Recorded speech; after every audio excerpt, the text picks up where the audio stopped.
Hi అండి 95 days of editing ఛాలెంజ్లో ఈరోజు day 21. ఈరోజు వీడియోలో ఎడిట్ పేజ్ గురించి అండ్ ఇందులో టైమ్ లైన్ ఎలా క్రియేట్ చేయాలి అని, క్లిప్స్ని ఎలా యాడ్ చేయాలి అనేది చూద్దాం. సో ఇది ఎడిట్ పేజ్ ఓవర్వ్యూ అండి. ఇది మన టైమ్ లైన్ అండ్ ఇది వచ్చేసి సోర్స్ మానిటర్, ఇది ప్రోగ్రామ్ మానిటర్ అండ్ ఇక్కడ మనం క్లిప్స్ని యాడ్ ఆర్ ఇంపోర్ట్ చేసుకోవచ్చు. అండ్ ఇది వచ్చేసి స్మార్ట్ బిన్, ఇది మాస్టర్ బిన్. అయితే మనము ఈ టైమ్ లైన్ సైజ్ని ఇంక్రీజ్ అండ్ డిక్రీజ్ చేసుకోవచ్చు. దాన్నే మనం ఎక్స్పాండ్ అండ్ స్ట్రింక్ అంటాం. సో ఆ బటన్ వచ్చేసి ఇదనమాట. అండ్ ఈ టైమ్ లైన్ మానిటర్ని సైజ్ కూడా ఇంక్రీజ్ అండ్ డిక్రీజ్ చేసుకోవచ్చు.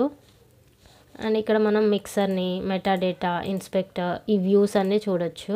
అండ్ ఇక్కడ కూడా మనకి ఎక్స్పాండ్ అండ్ స్ట్రింక్ చేసుకోవచ్చు. నెక్స్ట్ వచ్చేసి టైమ్ లైన్ క్రియేషన్. సో దానికోసం ఫైల్లోకి వెళ్ళేసి న్యూ టైమ్ లైన్. ఇక్కడ న్యూ టైమ్ లైన్ మనం నేమ్ ఏదో ఒకటి ఇద్దాం. సపోజ్ మై ఫస్ట్ ప్రాజెక్ట్ అని ఇస్తా.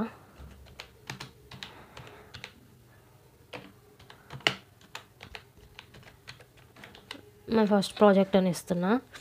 అండ్ ఇక్కడ వీడియో ట్రాక్స్, ఆడియో ట్రాక్స్ ఎన్ని కావాలి అనేది మెన్షన్ చేయాలి. యాక్చువల్లీ మనం తర్వాత అయినా ఇంక్రీజ్ చేసుకోవచ్చు కాబట్టి నేను 1 అనే ఉంచేస్తున్నా.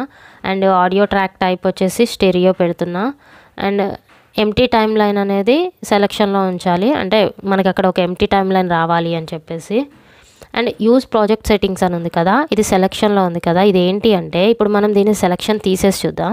ఇక్కడ మనం ఫార్మాట్ని, మానిటర్ని, అవుట్పుట్, కలర్, వీటివి రిలేటెడ్ ఫీచర్స్ని మనం చేంజ్ చేసుకోవాల్సి ఉంటుందన్నమాట మనం కావాల్సినట్టుగా. అలా కాకుండా మనం జనరల్లోకి వెళ్ళేసి మన ప్రాజెక్ట్ సెట్టింగ్ ఏది ఉంటే అవే రిలేటెడ్ ఉండాలి అంటే సరిపోతుంది అన్నమాట. మనం అవన్నీ సెట్టింగ్స్ చేసుకో అవసరం లేదు.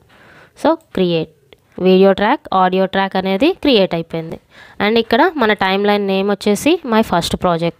సో నెక్స్ట్ వచ్చేసి ఈ టైమ్ లైన్కి మనం క్లిప్స్ని యాడ్ చేయాలి. సో ఫస్ట్ క్లిప్స్ని ఇంపోర్ట్ చేసుకోవాలి. ఇంపోర్ట్ మీడియా, ఏ ఫైల్స్ కావాలి మనకి, ఫైల్స్ అనేవి కావాలి. So open.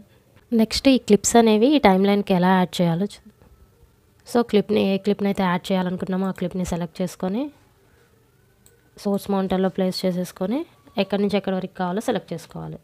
అయితే ఇక్కడ వచ్చేసి మనం అక్కడ కట్ పేజ్లో ఇన్ పాయింట్, అవుట్ పాయింట్ ఎలా సెట్ చేసుకున్నామో ఇక్కడ కూడా అంతే. ఇక్కడ మార్క్ ఇన్, మార్క్ అవుట్ అని ఉంది కదా, ఇదేమో ఇన్ పాయింట్ కోసం, ఇదేమో అవుట్ పాయింట్ కోసం. సో అండ్ ఇది మూవ్ చేయాలి అంటే లెఫ్ట్ యారో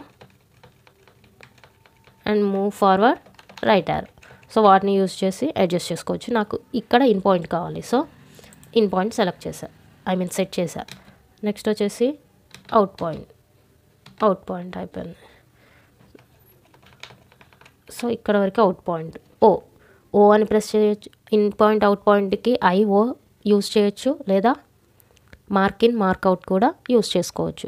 సో ఈ క్లిప్ వరకు నాకు టైమ్ లైన్లో ప్లేస్ అవ్వాలి. సో దానికోసం ఏం చేస్తామంటే, అయితే ప్లేస్ చేసేటప్పుడు ఓన్లీ వీడియో కావాలా, ఆడియో కావాలా కూడా సెలెక్ట్ చేసుకోవచ్చు. సో నాకు ఓన్లీ వీడియో కావాలి. సో మనకి వీడియో ఒక్కటే కావాలి కాబట్టి వీడియోని సెలెక్ట్ చేస్తే ఆటోమేటిక్గా క్లిప్ని సెలెక్ట్ అవుతుంది. సో ఎక్కడ ప్లేస్ చేయాలనుకుంటున్నా, అపెండ్ టు ఎండ్. సో ఎండ్లో ప్లేస్ అయిపోద్ది. సేమ్ అలానే ఇంకో క్లిప్ తీసుకుందాం. సపోజ్ ఈ క్లిప్ తీసుకుంటున్నా. So in point and out పాయింట్ని సెట్ చేద్దాం. ఇన్ పాయింట్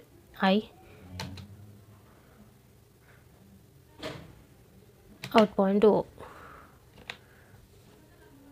సో ఇది నాకు వీడియో, ఆడియో రెండు కావాలి. సో ఏం చేద్దాం, డైరెక్ట్గా క్లిప్ని తీసుకెళ్ళి ఇలా ప్లేస్ చేసేద్దాం. సో వీడియో అండ్ ఆడియో రెండు వచ్చేసాయి.